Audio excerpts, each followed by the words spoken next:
En 16 mois, le mauvais état de la route nationale 4 dans son tronçon Kupéla-Gounguin sera un vieux souvenir. Les travaux de réhabilitation de ce tronçon ont été lancés ce 14 février. Sur financement de l'Union européenne, ces travaux vont coûter plus de 16 milliards de francs CFA. Le syndicat des travailleurs de la santé humaine et animale n'ira pas en grève cette semaine. Le SYNCHA et le gouvernement ont trouvé un accord sur quelques points de leurs revendications. La signature de l'accord entre les deux parties est intervenue hier soir. Au Cameroun, le procès des 3 activistes anglophones a débuté hier à Yaoundé. Ils sont entre autres poursuivis pour hostilité contre la patrie, propagation de fausses nouvelles et incitation à la haine. Ils avaient été arrêtés lors d'une manifestation organisée pour dénoncer la marginalisation de la communauté anglophone au Cameroun. Nous sommes le 14 février, jour de la fête des amoureux. Au fil des ans, la célébration de cette fête est entrée dans les habitudes des Burkinabés, notamment ceux des grandes villes. Et les cadeaux ne manquent pas pour offrir à l'être aimé. Mesdames, Messieurs, bonsoir et merci de nous suivre. Bientôt la fin du calvaire pour les usagers de la Nationale 4, tronçon Kupéla-Gounguin. Le Premier ministre a procédé ce 14 février au lancement des travaux de réhabilitation de cette voie longue de 34 km. Des travaux qui vont coûter plus de 16 milliards de francs CFA et dont le financement est assuré par l'Union européenne. Le reportage de Moussa Ouedraogo et Ismaël Dilouma Sirima. Début des travaux de réhabilitation des routes bitumées de la région de l'Est. La route nationale numéro 4, dans son tronçon Kupéla-Gounguin, distant de 34 km, devrait être dotée d'un nouveau bitume dans les 16 prochains mois. L'état de dégradation avancée de cette route est un héritage, un lourd héritage imposé à notre gouvernement. Cette dégradation également laisse entrevoir l'absence d'une cohérence dans la politique de l'entretien routier dans notre pays jusqu'aujourd'hui. Et Paul Kabatieba s'engage à changer cette donne. Il promet au titre de l'année 2017 lancer la seconde phase des travaux de la RN4 jusqu'à la frontière du Niger. Dans cette même perspective, la réhabilitation du pont de la Sirba, le bitumage de la route Kanchari-Diapaga, ainsi que celle de Bogandé-Fada, figurent parmi les priorités du Premier ministre. Je demande la patience pour ça. Je comprends qu'après des années, là où il n'y a eu aucun projet d'infrastructure digne de son nom dans cette région, je comprends la frustration des populations. Mais laissez un peu de temps que nous puissions dérouler notre projet, que nous puissions dérouler le programme du président Roch Marc Kaboré. Paul Kabatieba a également rappelé que d'autres projets d'infrastructures routières sont prévus dans toutes les régions du Burkina, dans le cadre de la mise en œuvre du PNDS. Et la Banque africaine d'import-export va débloquer environ 700 milliards de francs CFA pour le financement du plan national de développement économique et social. Les secteurs du commerce, de l'énergie solaire et le développement du chemin de fer sont les secteurs qui seront donc pris en compte par la Banque mondiale dans sa contribution au PNDS. Ces informations ont été révélées à la suite d'une audience que le président du FASO a accordée ce matin à une délégation de cette banque. Le point de l'audience avec Pawat-Rogo Jean Songo et Oumou Sissé. La Banque africaine d'import-export veut matérialiser son apport pour le financement du plan national de développement économique et social. C'est le message que le président de cette institution est venu livrer au chef de l'État burkinabé. Et j'ai également pris l'opportunité d'approfondir les discussions qui ont été entamées au Caire et également à Paris il y a quelque temps, concernant le programme national de développement économique et social, qui donc est à hauteur de 26 milliards de dollars et pour lequel la banque est intéressée à contribuer 1,4 milliard de dollars. Les deux parties ont également échangé sur le soutien de la Banque africaine d'import-export aux hommes d'affaires burkinabés. Et enfin, nous avons parlé du financement du commerce, qui est vraiment notre métier au niveau de la banque, et de voir comment nous pouvons aider le Burkina à continuer d'importer certaines matières premières clés pour son développement. Au cours de son séjour, Dr Oke Orama va rencontrer les membres du gouvernement, les opérateurs économiques pour discuter des échéances de la mise en œuvre des différents secteurs pour lesquels sa banque compte intervenir. Le syndicat des travailleurs de la santé humaine et animale décide de ne pas aller en grève jeudi et vendredi prochain. Une décision prise à la suite des engagements pris par le gouvernement de satisfaire certains points de la plateforme revendicative du SYNCHA. Ces points concernent la sécurité des agents, les conditions de travail et la loi 081. Et pour matérialiser cette nouvelle étape des négociations, un protocole d'accord a été signé hier entre les deux parties. Des précisions avec Jean-Eudes Bayala et Nathalie Sawadgo Nabaloum. La sous-section SYNCHA du CHU Yalgado-Ouedraogo suspend sa marche sitting. Avec le gouvernement, ils ont trouvé un terrain d'entente sur leur plateforme revendicative. Une des propositions que nous avons proposées, nous avons fait du moins, est que la police, donc, qui est quand même chargée d'assurer la sécurité des biens et des personnes, puisse avoir une présence au sein de l'hôpital Yalgado afin de dissuader donc les éventuels usagers qui viendraient à vouloir porter des mains sur les agents de santé. À la question du matériel au niveau de l'hôpital, ce qui n'est pas spécifique au niveau de Yalgado, c'est un peu un phénomène que nous sommes en train de résoudre progressivement. Et je l'ai dit, je le répète, et je l'ai dit au syndicat, nous ne sommes pas là pour faire des langages de dupes, mais également pour se flatter dans ce Burkina-là, avec les difficultés que nous connaissons. Il est possible actuellement d'imaginer un scénario dans lequel les 27 000 agents de santé, leur papa, leur maman, ascendant direct et descendant direct, leurs enfants et leurs épouses puissent être pris en charge intégralement. S'engager sur cette voie, ça veut dire s'engager dans une voie sans issue. La signature de ces documents est le symbole d'un compromis entre les deux parties. Au niveau du premier point, on est satisfait du fait qu'on a incarcéré les agresseurs, satisfait du fait que le gouvernement a pris l'engagement effectivement de faire la sensibilisation de la population, de dire la vérité à la population. Maintenant, au niveau des conditions de travail, c'est des engagements que le gouvernement a pris. Ils ont dit qu'il y a un plan d'équipement et autres. On attend de voir au niveau de la réalisation. Par rapport au troisième point, qui est la loi 081, là, la machine est en marche. Parce qu'ils disent que fin mars, les travailleurs des EPE, des EPS vont avoir l'incidence financière du reversement dans la loi de 81. La sous-section SYNCHA du CHU prend note des engagements du gouvernement et attend de le voir à l'œuvre. Hier lundi, la circulation routière a été perturbée dans la ville de Bobo-Dioulasso et pour cause, les VADS, les volontaires agents de sécurité qui contribuent à réguler cette circulation étaient en grève. Ils disent vouloir ainsi interpeller le gouvernement sur le non-respect du contrat relatif à leur travail. On en sait plus avec Drissa Traoré et Ahadi Sandamba. Il y a bien longtemps que l'on n'a pas assisté à ce genre d'embouteillage. Et ce, grâce aux VADS, les volontaires adjoints de sécurité, qui d'habitude régulent la circulation à ce carrefour. Ici, nous sommes à un autre carrefour de la ville, et ce sont les policiers qui, tant bien que mal, font le quotidien de ces volontaires. Des volontaires qui sont aujourd'hui absents pour raison de grève. Et c'est au gouvernorat des Hauts-Bassins qu'ils viennent exprimer leur mécontentement. Il y a une délégation qui était à Ouaga, qui sent du projet du ministre pour discuter donc de la situation à laquelle nous vivons. Et cette délégation n'arrive pas à joindre le ministre. C'est ça notre inquiétude. Et nous voulons simplement dire au DR là, le gouverneur, de dire au ministre de protéger notre délégation là pour qu'on discute la situation. Quand on regarde donc dans notre contrat, le volontaire national a droit à une protection sociale en matière d'accidents du travail et de maladies professionnelles. Alors que nous avons travaillé 3 ans, il y en a qui ont été victimes d'accidents, qui n'ont pas été pris en charge. D'autres ont été carrément invalidés et puis ils n'ont plus à travailler. Et à Oundé, par exemple, chez nous ici, il y a deux éléments qui, lorsque le commissariat a été brûlé, il est moto brûlé. Mais au-delà de cet aspect, c'est l'article 29 du contrat de volontariat national qui est remis en cause ici par les VADS. L'article 29 là, par rapport au contrat là, la lecture du contrat là, il dit que le volontariat national là, on n'a pas droit à plus de 3 ans de contrat au Burkina.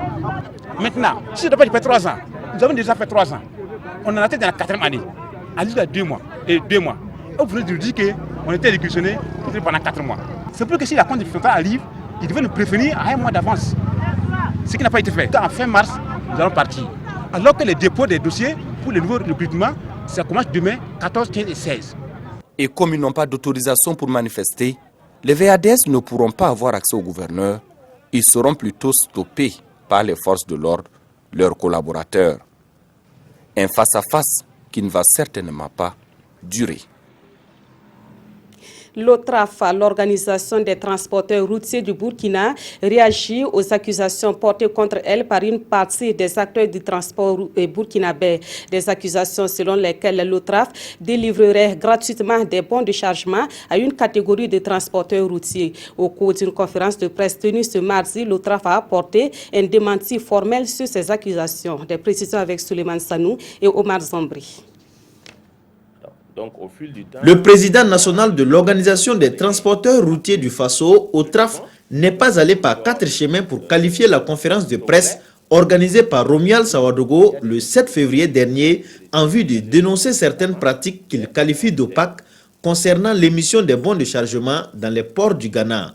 Pour Issoufou Maïga, président de l'OTRAF, tout ce qui a été dit au cours de cette conférence incriminant son organisation et le comptoir burkinabé des chargeurs relève de la pure diffamation. En ce qui concerne la sortie diffamatoire du 7 février 2017 en conférence de presse animée par M. Romuald et compagnie, nous nous sommes vus obligés de réagir en vous donnant les informations justes.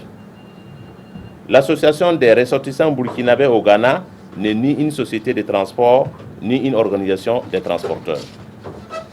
2. Les animateurs du point de presse, à notre connaissance, n'ont pas pour profession transporteur et ne disposent pas de véhicules en exploitation. Quant aux présomptions d'enrichissement illicite et à la perception d'une taxe fantôme de 50 000 francs comme frais de coxeur, Issoufou Maïga se veut clair.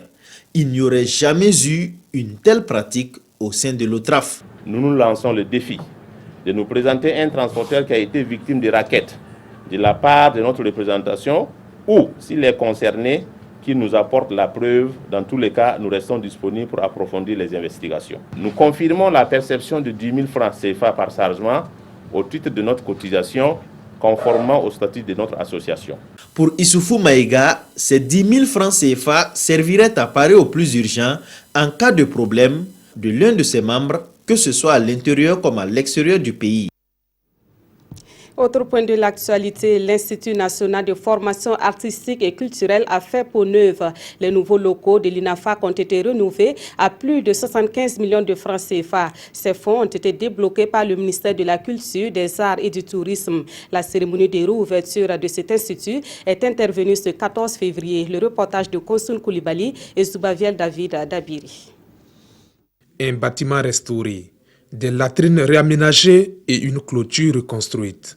L'Institut national de formation artistique et culturelle fait peau neuve. Et par cette coupure de ruban, le ministre Tahirou Bari permet aux occupants des lieux de disposer d'infrastructures adaptées aux besoins des formations. Nous avons des sentiments de joie, de satisfaction quand on sait que la question de la formation est essentielle, vraiment essentielle pour l'avenir de notre pays dans ce que j'appellerais dans le domaine de la création et de la production des emplois au niveau du ministère de la Culture, des Arts et du Tourisme. Cette réflexion a coûté la bagatelle de 75 millions de francs CFA. Et Tahirou Bari s'est réjoui d'avoir contribué à redonner à cet institut un souffle nouveau. Nous avons trouvé l'INAFAC dans un état assez propre qui repositionne l'institut dans la place qu'il mérite en matière de formation artistique et culturelle. L'Institut national de formation artistique et culturelle forme des Burkinabés et étrangers en arts plastiques, en danse et en musique. Il a été créé en 1985 sous l'appellation d'Académie populaire des arts et rebaptisé en 2001 Institut national de formation artistique et culturelle. Son but est de valoriser le patrimoine culturel burkinabé et africain. La radiodiffusion-télévision du Burkina cherche une nouvelle stratégie de mobilisation de recettes. C'est en cela qu'elle pourra renforcer son autonomie financière et mieux accomplir sa mission de service public. Pour cela, un plan stratégique de développement de la RTB a été élaboré et les premiers responsables de cette entreprise sont réunis à Koudougou pour examiner et valider ce plan. Adama Giti, Bouma Ernesta Nebi. Quelle stratégie pour une meilleure mobilisation de recettes propres de la radiodiffusion-télévision de Burkina? C'est à cette question que les chefs de service et les premiers responsables de cette entreprise de médias d'État veulent donner réponse au cours de cet atelier de 5 jours à Koudougou. Des recettes propres qui devront permettre à la RTB de faire face à ses charges afin de mieux accomplir la mission qui lui est assignée. Nous sommes un EPE, donc nous avons le devoir de faire des recettes pour le fonctionnement de la RTB. Parce que nous devons payer le personnel, nous devons assurer le carburant pour les déplacements, etc., etc. Les dépenses sont toujours supérieures aux recettes que nous faisons. Et donc nous avons décidé de tenir cet atelier pour voir au niveau interne, pour lever tous les dysfonctionnements qui existent. À cette rencontre, les différents obstacles à la mobilisation des recettes que connaît actuellement la RTB seront débattus. Ces difficultés sont inhérentes au fait qu'il faut concilier le service public et la rentabilité. Le fait que nous sommes une structure qui a pour devoir au niveau du service public d'accompagner les ministères. Donc lorsque nous avons une demande tout de suite, là, le premier réflexe c'est d'accompagner. Après nous cherchons à recouvrir la recette, ce qui n'est pas toujours évident au niveau des structures étatiques. De nombreuses propositions seront faites pour lever ces blocages. Pour le cas des départements ministériels, des contrats plans leur seront proposés. Nous allons proposer des packages à des ministères. C'est-à-dire qu'on va proposer un volume à chaque ministère, qui sera payé une fois, qu'on va acquérir ce package-là dans les ministères ou au sein du gouvernement. Soit c'est les ministères qui vont payer, ou c'est le gouvernement qui va payer pour tous les ministères. Après l'adoption de la stratégie de mobilisation des recettes propres, les participants vont valider le plan stratégique de développement de la RTB. Un plan stratégique qui sera soumis au conseil d'administration. La motivation du personnel est aussi une stratégie à prendre en compte pour le bon fonctionnement d'une entreprise. C'est du moins ça la conviction du cabinet International Talent Management qui veut vulgariser cette stratégie au profit des entreprises de la place. À ce propos, il a organisé un panel ce 14 février à Ouagadougou, panel auquel ont pris part des dirigeants d'entreprises publiques et privées. Le reportage de Paul David Bambara, Fanta Kando et Nyarkiteda. Les responsables d'entreprises publiques et privées sont à l'école de la gestion des ressources humaines. Issus de plusieurs établissements d'entreprises, ils assistent ici à une communication du cabinet de recrutement International Talent Management. L'objectif de la société est de s'inscrire comme partenaire des entreprises dans la gestion des recrutements de leaders et de managers à l'international. Nous savons que le gouvernement, bien sûr, dans le cadre de la réalisation du PNDS, aura certainement besoin de candidats, aura besoin de recruter. ITM RH est outillé et en tout cas dispose des ressources nécessaires pour recruter tant au niveau local qu'au niveau international. Donc nous pouvons accompagner le gouvernement, premièrement dans le recrutement et également dans le conseil.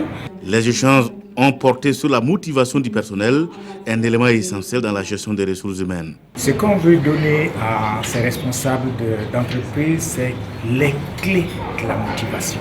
Comment amener les travailleurs à être motivés et à s'engager dans l'activité, à être performants de telle sorte que le chiffre d'affaires, la performance de l'entreprise soit plus élevée. L'International Talent Management se veut un cabinet de conseil en ressources humaines.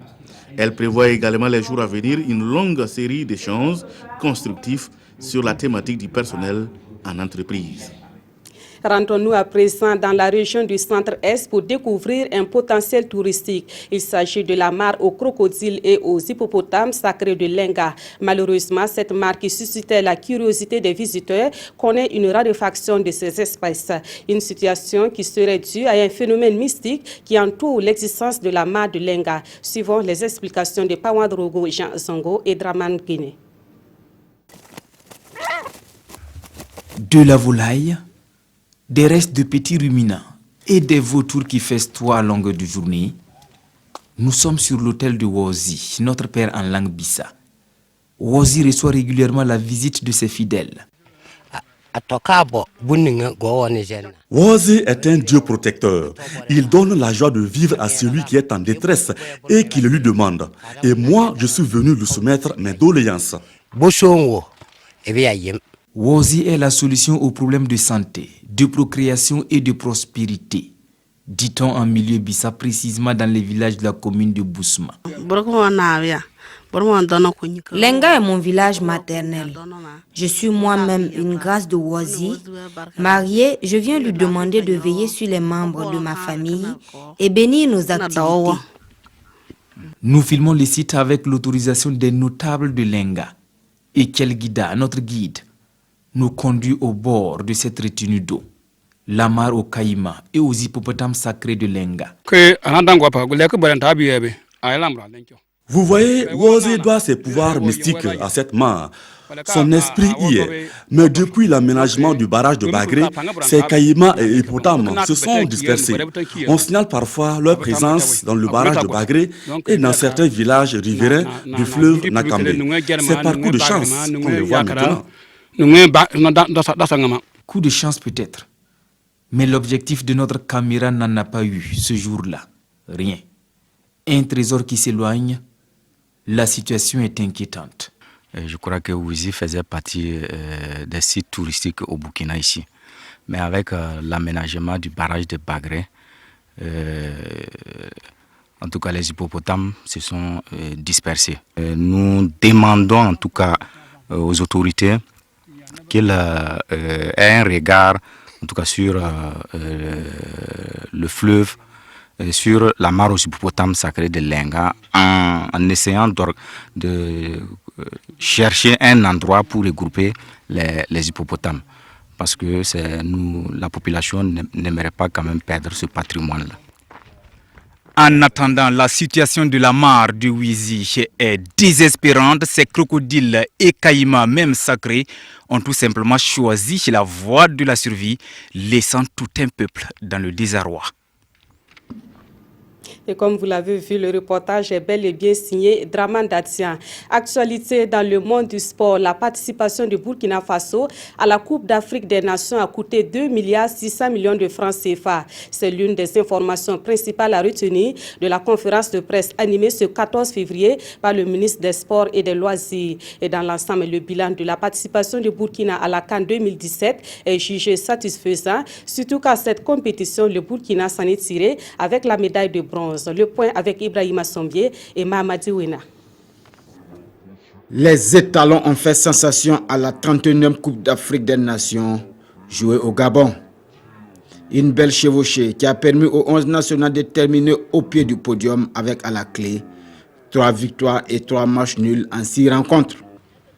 Pour l'atteinte de ce résultat sportif, l'État burkinabé a eu à débourser plus de 2 milliards de francs CFA. En récapitulant, dépenses effectives au Maroc plus dépenses effectives au Gabon, nous avons un montant total de dépenses effectuées qui ressort à 2 milliards 599 millions 720 535. Cette somme se résume pratiquement aux frais de préparation d'avant-CAN des étalons, aux primes de match et de qualification des étalons et aussi aux frais de mission des quelques 150 autres membres de la délégation. Sur l'opportunité d'envoyer tous les 13 directeurs régionaux des sports et des loisirs à la CAN, le ministre a aussi donné des éclaircissements. Ça participe à la motivation d'un personnel. Vous savez, ils sont là toute l'année, ils travaillent, c'est eux qui font les visas, ils font leur boulot. Je pense qu'ils sont dans les régions, ils s'occupent de tout. Donc la CAN, vraiment, c'est quelque chose qu'il faut... C'est souvent ça aussi, la récompense. Et ça aussi, c'est une demande du syndicat aussi, souvent, dans la motivation. Donc, c'est tout à fait normal. Autre point abordé, ce sont les soupçons de surfacturation qui pesaient sur la personne du chef de mission. Pour l'intéressé, il n'en est rien. C'est juste une incompréhension due à la surenchère voulue par le propriétaire de l'hôtel où étaient logés les supporters.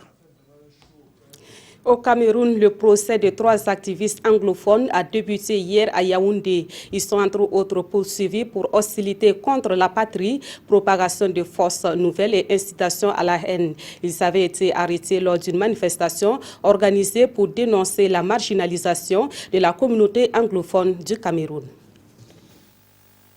Le procès de 3 leaders anglophones détenus au Cameroun débute ce lundi devant le tribunal militaire de Yaoundé, alors que les mouvements de grève contestant la domination de la majorité francophone prennent une nouvelle dimension, réclamant la sécession ou la restauration de l'indépendance. L'avocat Agbor Bala, le professeur d'université Fontem Neba et l'activiste Mancho Bibixi ont été accusés d'incitation à la violence. Ils avaient appelé à manifester dans l'ouest du Cameroun pour dénoncer la marginalisation de ces régions avant d'être arrêtés puis transférés à Yaoundé. C'est la deuxième fois que ces 3 leaders de la société civile sont appelés devant le tribunal militaire. Le procès aurait dû commencer le 1er février, mais les avocats avaient été informés au dernier moment du report de l'audience. Terrorisme, incitation à la violence, à la sécession, à la guerre civile et propagation de fausses nouvelles. Les charges qui pèsent contre les 3 prévenus sont très lourdes. Si elles étaient confirmées, les 3 accusés risqueraient la peine de mort. Et puis en bref, un autre procès, c'est celui qui devrait débuter hier au Niger et dont l'ancien Premier ministre Ama Amadou fait partie des prévenus. Ils sont poursuivis pour suspicion de trafic de bébés. Finalement, ce procès a été reporté au 13 mars prochain à la demande des avocats des prévenus. Parlons à présent de la fête des amoureux célébrée ce 14 février. Au fil des ans, célébrer la Saint-Valentin est entré dans les habitudes des Burkinabés, notamment ceux des grandes villes. Et ils étaient nombreux ce jour à prendre d'assaut les magasins de fleurs ou d'autres articles. Et quel que soit le type de cadeau choisi, l'objectif reste le même, à savoir faire plaisir à l'être aimé. On voit cela avec Nongba Kouda et Zubavia David Dabiri. Ces fleurs, tableaux et autres gadgets riche en couleurs, démontre à souhait que ce mardi 14 février n'est pas un jour anodin. Le cœur semble attendri et l'heure à l'amour. Nous sommes jour de Saint-Valentin. Et chacun y va de sa stratégie pour témoigner son attachement aux personnes qui lui sont chères. Rassiratou Kaboré est de celles qui pensent que cette journée peut consolider sa relation. Elle choisit son cadeau en conséquence. C'est une fête des amoureux. Donc moi j'ai acheté cette fleur pour mon amoureux. Les roses, parce que ça représente l'amour. Donc moi j'ai choisi les roses. Et comme Rassiratou Kaboré, ils sont nombreux les Ouagalais à prendre d'assaut les boutiques, qui pour acheter des fleurs, qui pour dénicher l'objet idéal. Le but étant de faire plaisir. Je sais qu'il adore beaucoup les montres et aussi les stylos, raison pour laquelle j'ai pris ce coffret montre, stylo et porte-clés. Juste pour marquer mon amour envers lui en ce jour de Saint-Valentin.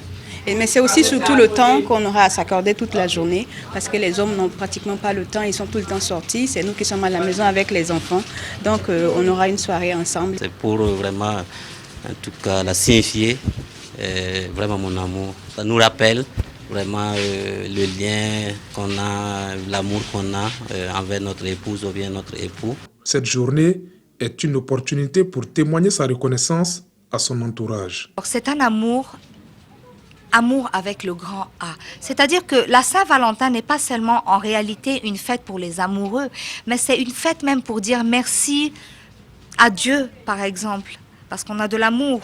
C'est Dieu qui nous donne l'amour. Merci à nos frères, merci à nos sœurs, merci à notre maman qui nous a mis au monde. Même si cette fête n'emballe pas tout le monde, elle permet aux commerçants de faire de bonnes affaires le temps d'une journée, nous confie cette tenancière de boutique de décoration. Et la fête de la Saint-Valentin fait également la une des journaux de ce 14 février. Autre sujet d'actualité évoqué dans les quotidiens, l'arrestation d'un réseau de cybercriminels. La revue de presse est signée d'Oboum Evelyne Dabiri. Les parutions de ce jour analysent la fête des amoureux. Une fête jugée inopportune pour certains, mais appréciée par d'autres, selon Aujourd'hui au Faso, qui rapporte les avis des Ouagavillois. Si pour certains, en ce 14 février, la personne aimée doit se sentir spéciale, pour d'autres, il n'y a pas de jour spécial pour aimer, quand d'autres concluent que cette fête n'a pas lieu d'être, lit-on dans ce journal. Pour le pays, à cette occasion, on offre à sa moitié des fleurs, des peluches, des chemises ou des bijoux. Mais quand il faut vider son bas de laine pour qu'on croie en la sincérité de votre amour, il y a de quoi avoir le cœur en cendres, estime l'observateur Palga. Mais qui est Valentin? Le rappel historique est fait par l'observateur Palga.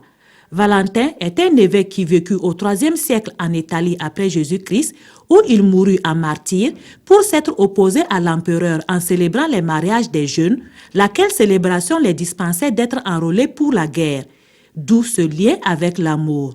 Mais c'est au XIXe siècle en Angleterre qu'une connotation exclusivement amoureuse fut greffée à ce jour avec des échanges de billets doux par les amoureux qui s'appelaient « Mon Valentin, ma Valentine ». Et cette tradition a perduré depuis, écrit Le Quotidien. Autre sujet d'actualité, l'arrestation de présumés criminels.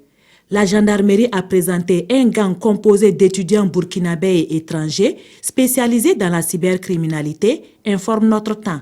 Le cerveau est Boko Germano de Francisco et leur quartier général est une villa Asimo louée à 300 000 francs le mois, précise Sidouaya.